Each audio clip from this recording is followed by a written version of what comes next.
대한민국에서 또 다른 희생이 발생했습니다. 2019년 9월 7일 표창장 위조로 사전 조사 없이 기소됩니다.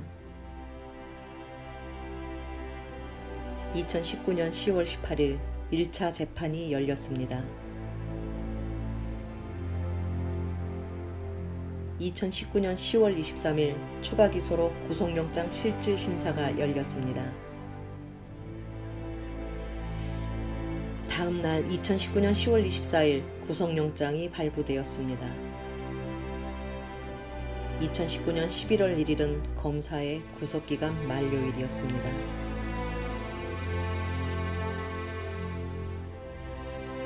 2019년 11월 11일은 검사의 구속기간 연장 만료일이었습니다.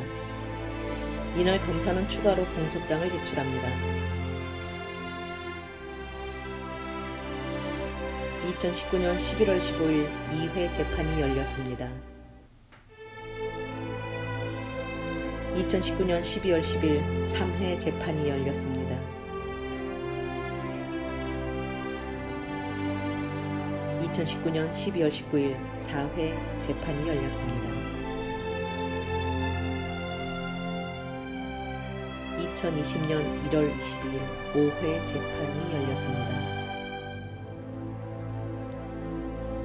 2020년 3월 18일 6회 재판이 열렸습니다. 2020년 3월 25일 7회 재판이 열렸습니다. 2020년 3월 30일 8회 재판이 열렸습니다. 2020년 4월 8일 9회 재판이 열렸습니다. 표창장으로 시작하여 검사가 기소한 죄명은 1. 사문서 위조 2. 업무방해 3. 유괴 공무집행 방해 4. 허위 작성 공문서 행사죄 5. 자본시장법 위반 6. 범죄수익은닉법 위반 7. 증거은닉교사 혐의 등이라고 합니다. 있는 죄 없는 죄 마구잡이로 가져다가 붙입니다. 죄명이 무엇인지도 모르는 국민은 어지럽고 기가 막힙니다.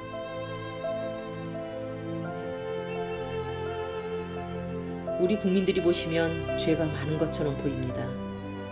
아니, 죄가 많다고 인정합니다.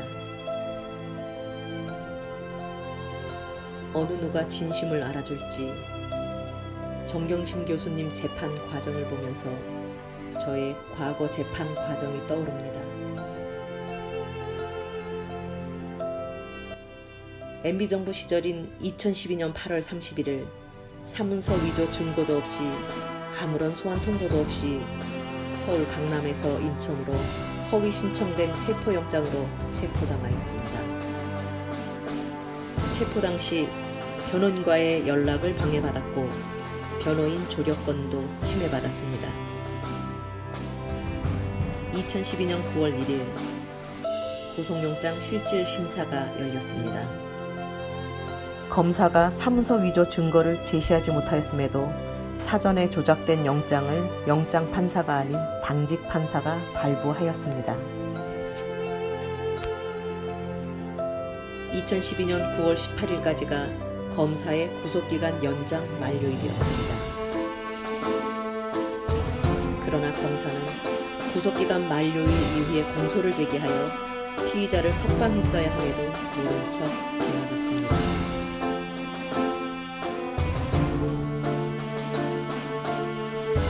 판사도 알았겠지만 그냥 지나쳤습니다.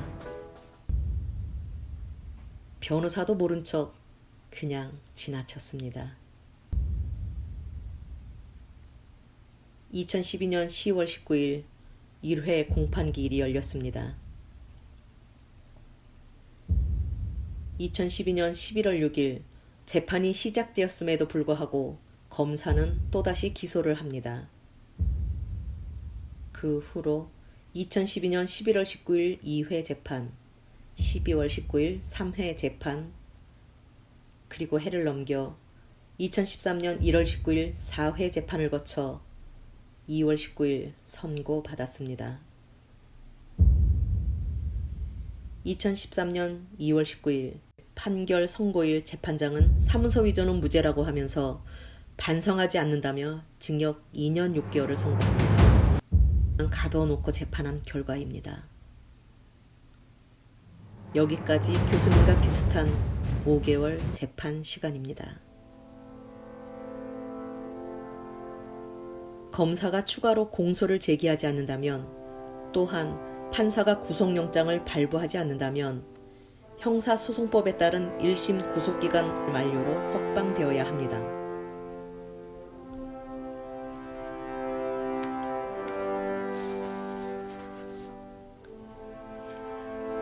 개인적인 사건으로 교수님의 경우에는 당연히 석방되어야 하고 석방될 가능성은 매우 높습니다. 양심 있는 판사라면 석방할 것입니다. 그러나 법의 잣대가 아닌 대한민국 법은 판사 마음대로 하는 법이라서 가늠할 수가 없습니다. 사법개혁이 필요한 이유입니다. 저는 항소심으로 넘어갔습니다. 검사가 사문서 위조가 무죄가 되자 또 다른 사문서 위조를 추가로 기소하였습니다. 구속 6개월째 항소심이 시작되었습니다. 이번에는 또 추가로 조세 포탈죄로 기소합니다. 항소심 과정 중 추가 기소로 1심 재판을 2번 또 받습니다. 2013년 9월 19일 항소심 구속기간 만기일에 석방했어야 하나 판사가 일주일짜리 구속영장을 또 발부하여 석방시키지 않습니다. 2013년 9월 27일 항소심 선고 때 구치소에서 1년 동안 재판받으면서 1심과 같이 징역 2년 6개월을 선고합니다. 결국 교도소에서 7개월을 보낸 뒤 가석방되어 출소하였으나 멀쩡한 사업체를 검사가 전부 쑥대밭을 만들어 놓았습니다. 저는 갇혀있는 상태에서 아무것도 할 수가 없었습니다. 변호사를 선임하였지만 전부 그들과 한통속인 줄 전혀 몰랐습니다. 검사, 판사, 변호사, 이들은 결코 국민 편이 아니구나. 한 국민이 또다시 희생당하는 재판을 보면서 많은 생각을 하였습니다. 이제 모든 것을 잃었습니다. 아직도 알려지지 않은 억울한 희생자들이 수두룩할 것입니다. 저는 이제 모든 것을 비웠습니다. 다시는 저와 같은 희생자들이 더 이상 발생하지 않았으면 좋겠습니다. 이러한 사실을 윤석열 검찰총장과 검사들에게 제보하였지만 역시 모른 채로 일관하고 있습니다. 불법을 저지른 해당 부부장 검사를 고소하자 대검찰청에서는 오히려 그를 미국으로 해외 연수 보냈습니다.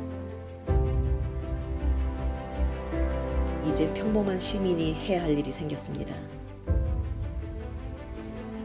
법을 집행하는 검찰의 이중잣대는 우리 국민 누구에게나 적용될 수 있기 때문에 끝까지 살아서 개선토록 하겠습니다.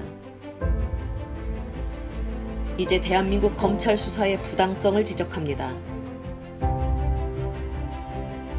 우선 정치적인 목표를 정해 사문서 위조죄로 체포 또는 기소합니다.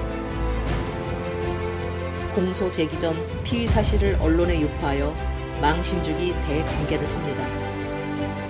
형사소송법상 무죄 추정의 원칙과 불구속 수사 원칙에도 불구하고 온갖 수단과 방법을 동원하여 구속, 기소합니다. 판사는 여론 눈치를 보고 구속을 결정합니다. 심지어 검사는 영장 담당 판사가 아닌 야간 당직 판사를 활용하기도 합니다. 재판 중 사문서 위조죄가 성립이 안 되면 추가로 다른 죄를 갖가지 수단과 방법을 동원하여 엮어냅니다.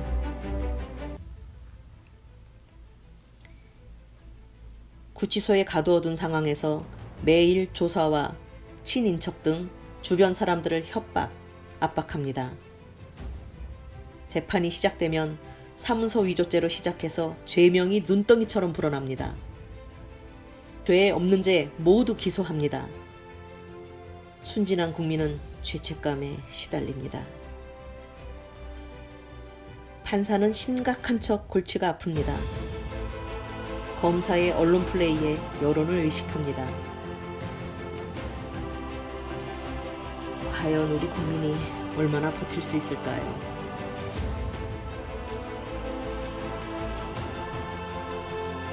이제 결정해야 합니다. 끝까지 무죄 주장이냐, 죄가 없어도 혐의 인정이냐. 대부분의 피고인들은 한 번쯤 생애 마감을 생각하게 됩니다.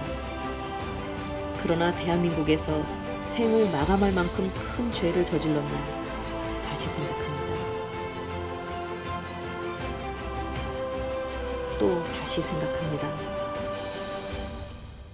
내가 이 세상에서 사라지면 제일 좋아할 사람이 누구인가? 불법을 저지른 검사들만 신이 날 것이란 생각이 듭니다. 과거 수많은 사람들이 검사들의 압박과 협박에 의하여 생을 마감하였지만 달라진 게 없었습니다. 거리로 뛰쳐나온 작은 촛불을 든 수많은 사람들이 대한민국의 희망을 만들어가고 있음을 발견하였습니다. 이제 인생의 목적이 뚜렷이 보입니다. 제가 살아가는 목적은 대한민국의 법과 정의를 위하여 작은 희생양이 되어 불의에 저항하는 것입니다. 진실되게 다시 태어나는 것입니다. 정경심 교수님, 힘드시더라도 조금만 견뎌주세요. 많은 응원 부탁드립니다.